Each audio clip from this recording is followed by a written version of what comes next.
හොඳයි එහෙමනම් මම අර කලින් ගත්ත උදාහරණය නැවත වාරයක් පැහැදිලි කරලා ඉවර වෙලා ඊළඟ උදාහරණයට යන්න. බලන්න මම මොකද්ද කියපු උදාහරණය? අයිතිකරු ලක්ෂ 5ක් යොදලා බිස්නස් එක පටන් ගත්තා. එහෙනම් කොහොමද අපි මේ ගනුදෙනුව විගුණ කරන සමීකරණයට වන බලපෑම දක්වන්නේ? ඔන්න අපි හිතන්නේ කොහොමද? ව්‍යාපාරයේ පැත්තට.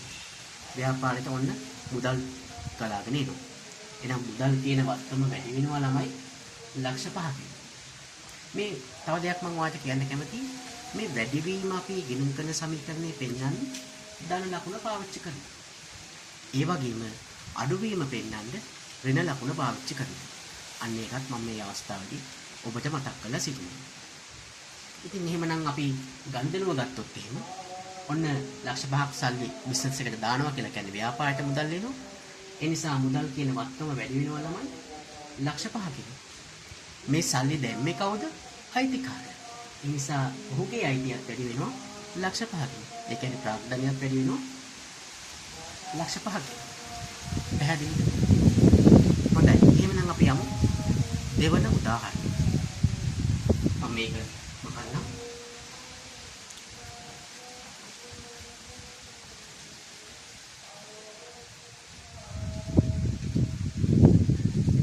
හොඳයි. එහෙනම් මම දෙවන උදාහරණයට ගන්නේ අත්පිට මුදලට භාණ්ඩ ගත්තා රුපියල් 20000ක්. බලන්න මගේ උදාහරණේ මම මෙතන ලියන්නම්. උදාහරණ අංක 2.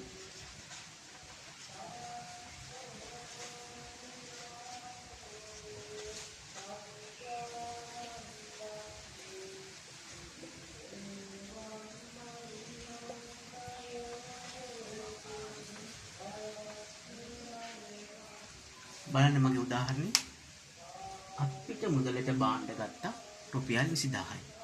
දැන් කොහොමද අපි මේ ගණදෙනුව නිසා ගෙනුම් කරන සමීකරණයට වන බලපෑම දක්වන්නේ? මම මේක උඩින්ම කන්නම්.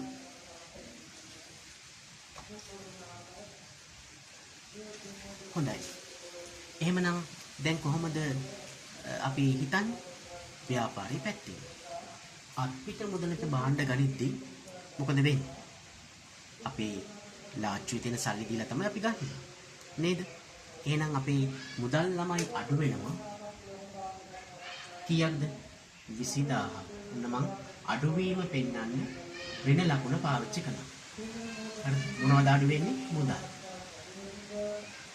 ඒ වගේම අපිට සල්ලි දීලානේ භාණ්ඩ ගන්න.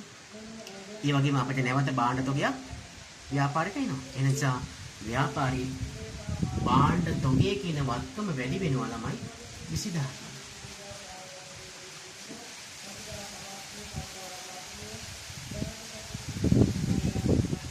පැහැදිලිද? ඔන්න ඔහොමයි අපිට මුදලට භාණ්ඩ මිල දී ගැනීම අපි ගිණුම් කරන සමීකරණ වල බලපෑම දක්වන්නේ. පැහැදිලිද? ඔන්න බලන්න ආයි මම නැවතත් මතක් කරන්නම්. අපිට මුදලට භාණ්ඩ ගත්තයි කියලා කිව්වහම ළමයි සල්ලි දීලා බාර ගන්නවා. එතකොට මොකද වෙන්නේ? ව්‍යාපාරය සතුව තියෙන මුදල් කියන වත්කම අඩු වෙනවා. මේ අඩුවීම මම පෙන්වුවා 20000. අනිත් අතට ව්‍යාපාරයට භාණ්ඩ තොගයක් එනවා. ඒ නිසා ව්‍යාපාරයේ සතුව භාණ්ඩ තොගය වැඩි වෙනවා 20000. එහෙනම් පැහැදිලිද? අන්න එහෙමයි ගනුදෙනුවක් දුන්නාම අපි හිතන්න ඕනේ.